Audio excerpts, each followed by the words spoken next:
Okay, we are, coming off a very productive bye week where we got a lot of fundamental work with our football team and got a lot of reps.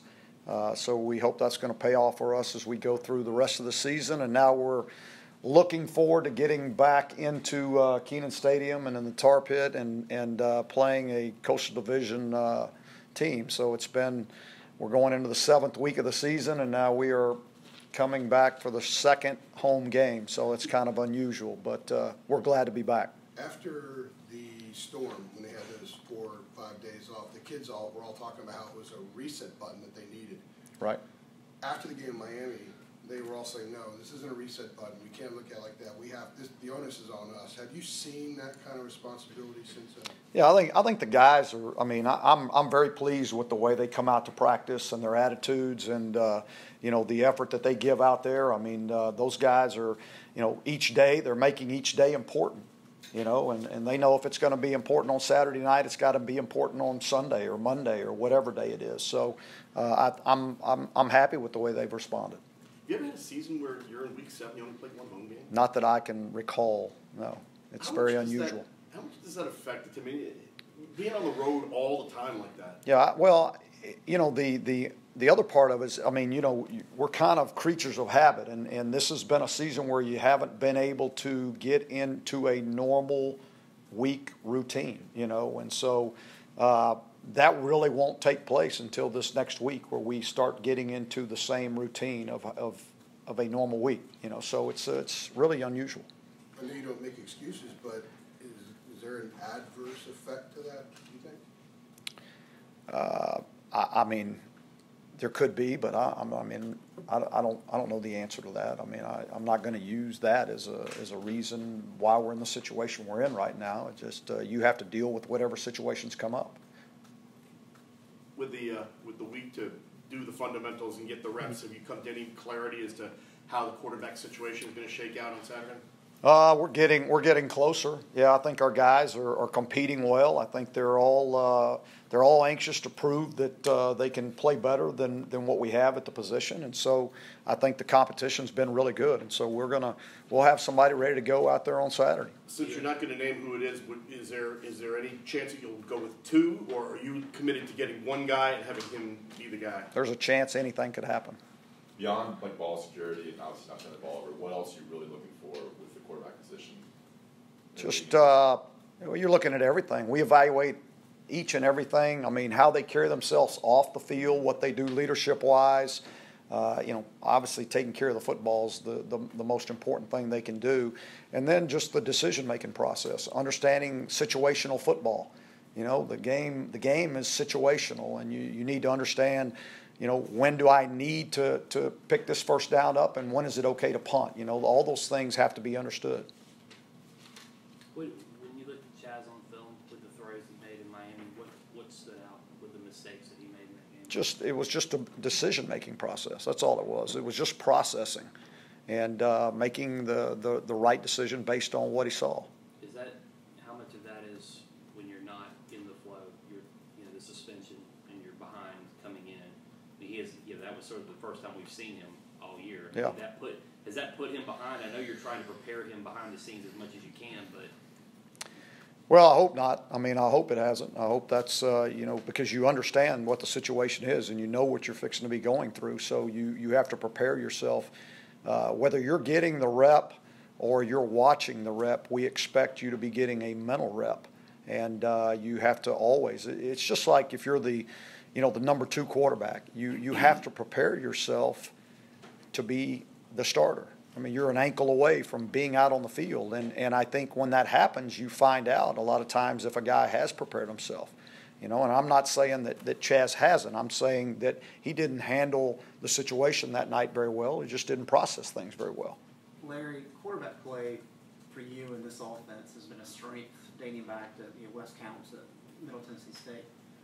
Why do you think there's been such a challenge in finding consistency in the last year and a half?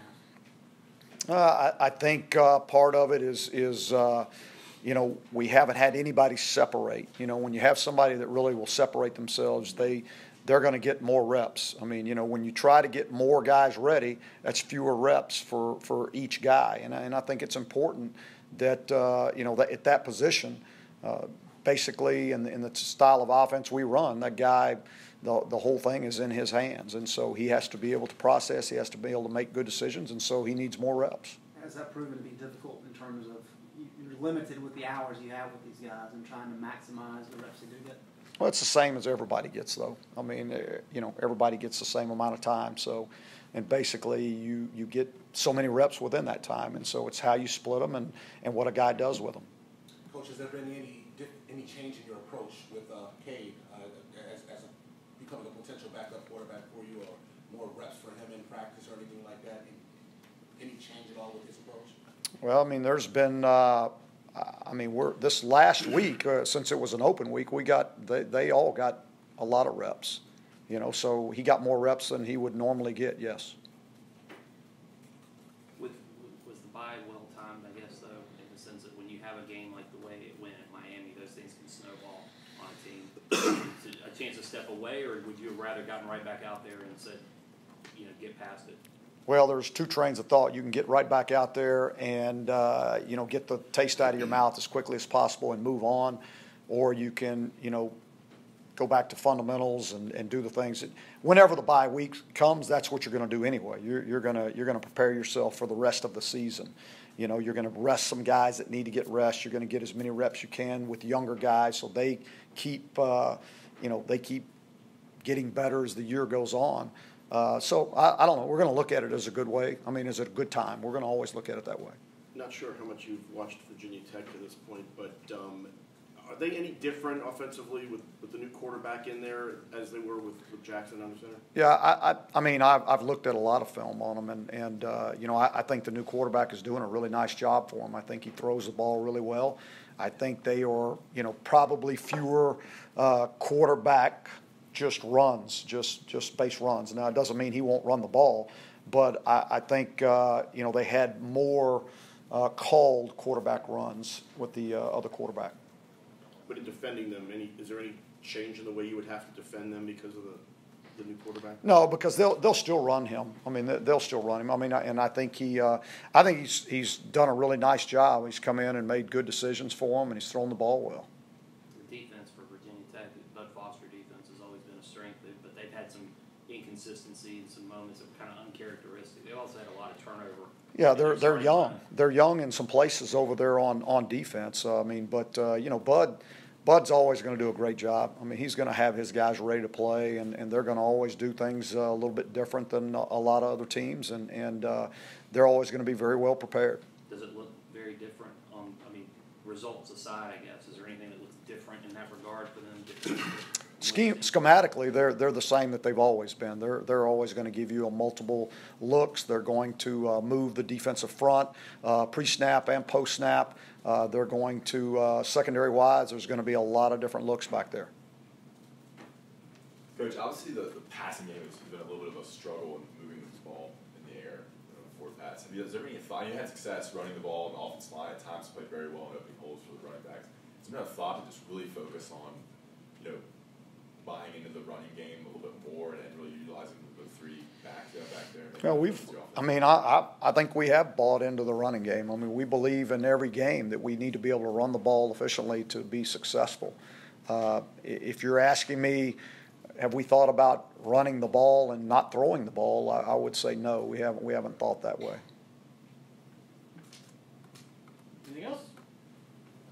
All right. All right. Thank you all.